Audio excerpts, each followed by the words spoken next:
Hey guys, Tim Bacconi from FPV Mafia. I just want to touch base with you guys today and go over our ex-murderer frames that we're selling on our website. Just to give you a bit of history on this frame. This is our third generation frame. For Gen 3, we've gone to 5mm unibody bottom plate with a 2.5mm 3K twill pod on the top. We want to keep carbon fiber instead of going with 3D printed. Just to retain a little bit more strength. The arms are 14 millimeters wide, so just big enough to fit most 30 amp ESCs.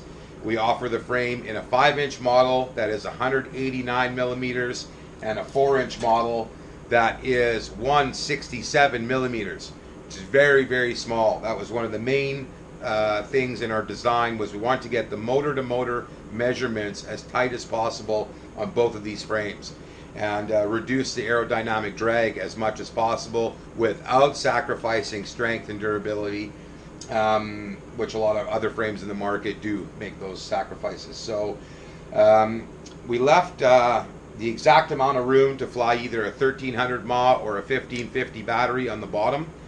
It's the perfect length. The battery doesn't really stick out too much.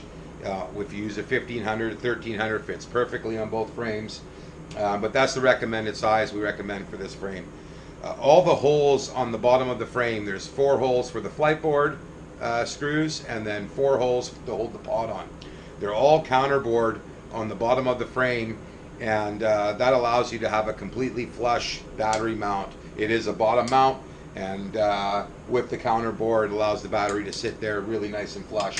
Now we do have foam on the bottom that we send out with the frames. It's just about 1.5 mm thick, and that just gives a little bit when you're strapping up the battery to cinch it in there really tight and give it a bit of grip so it doesn't move on you. This frame is the most amazing frame I've ever flown. I've flown a lot of frames on the market, and we designed this frame as pilots. You know, it wasn't a business idea. We wanted to make the best frame possible for ourselves to fly, and it just kind of morphed into what it is now. And we want to make them available for you guys because literally this thing is incredible. I fly acro, and first thing I noticed when I started flying this frame is how well the balance is. It has the integrated GoPro session slot in here and strap holes. With or without the session, the balance is almost perfect on the center of the prop plane. So what that translates into is when you're doing any momentum maneuver or stall, it just has hang time for days. It sits upside down forever. And it was actually quite weird when I first started flying it, because I would do an inverted trick and the thing would just sit up there upside down. And I actually had time to like think about what I was going to do, which I've never had happen on any other frame that I've flown. It's extremely strong. Just the layout of the frame protects your gear in some weird way, just because it's so tight that it doesn't really allow for any one thing to get hit. It's kind of compact. So the cool thing about it is all your video gear bolts into the top pod. So you have your HS 1177 camera and whatever VTX you choose. Basically standard VTXs will fit FX series or a Tramp or something like that. There's 2 pigtail mounts if you choose to run a pigtail. There's one on the side and one on the rear, and there's no standoffs in this frame, but I'll show you this one.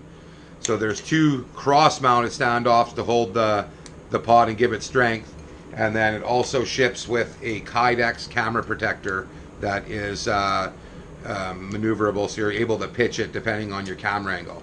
And the camera is also able to pitch at whatever angle you choose to fly at. So it's pretty cool to have a frame that's 189 millimeters, 5-inch frame, that you can run a full-size HS 1177 camera and regular VTX. Now for if you need to access your flight board, it's 4 screws you undo from the bottom of the frame, and you pull the pod off and you can access your flight board. Everything else is accessible from the top of the frame. You just go in, you can press your VTX buttons, they're accessible. Also, you can visibly see, just make sure everything's okay. It's quite protected in there.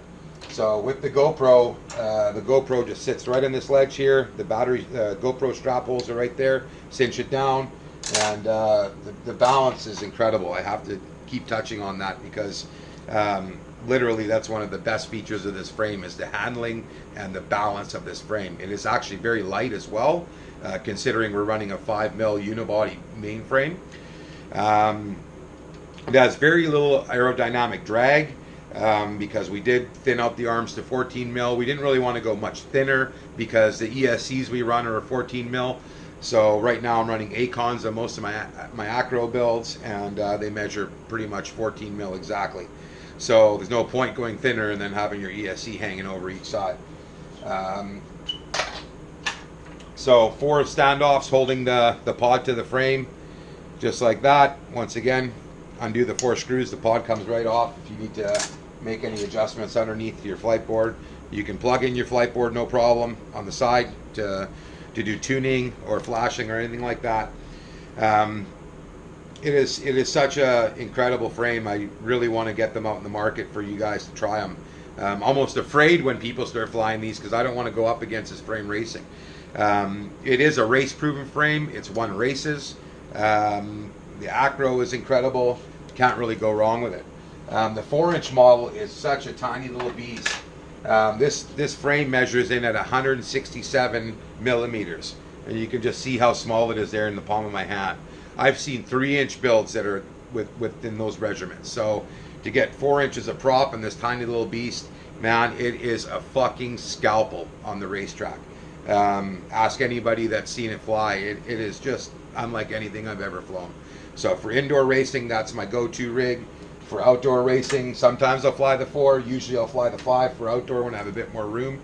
It's very fast, very agile, and very, very well balanced. So another thing I want to touch base on is we're doing a giveaway. We're having a raffle, and we're giving away 4 hydro-dipped frames. These were professionally hydro-dipped, not just done in my backyard, by a friend of mine who's a 20-year automotive painter, and he did an amazing job hydro dipping these frames. It cost a lot of money, and we're going to be giving away one of these frames every week for the next little while. So for the lucky people that win the raffle, you're going to have an amazing frame. I almost want to keep them. They're so beautiful, but I love you guys, so we're going to do the fucking raffle. Anyway, I'm going to give you a close-up shot of these frames. So this one's got baby blue, which is one of my favorite quad colors, and that's a 5. We have the sugar skull frame that we'll be giving away, and these things feel like glass because it has a double clear coat on it. It's going to actually add a little bit of strength, I think, and you know, it just doesn't feel like carbon fiber anymore. It feels like a piece of glass, but it's a lot stronger than a piece of glass, I can guarantee you that. We've had some horrendous crashes with this frame, and have not suffered any casualties to date. Haven't broken one frame, and I've had a lot of major crashes. I fly in concrete parkades, rocky terrain. Had a really bad crash about a week ago. Landed on some rocks from about 400 feet, and it was this frame right here. Not a scratch on the frame. Really, really strong. So, really, really pleased with these frames, guys. Please check us out, fpbmafia.com. And you know, feel free to send us an email or give us a shout on the phone. We'd be happy to answer any questions for you guys. And you know, please like and subscribe. Once again, it's Tim Baconi from FPB Mafia and Heli Nation. Take care.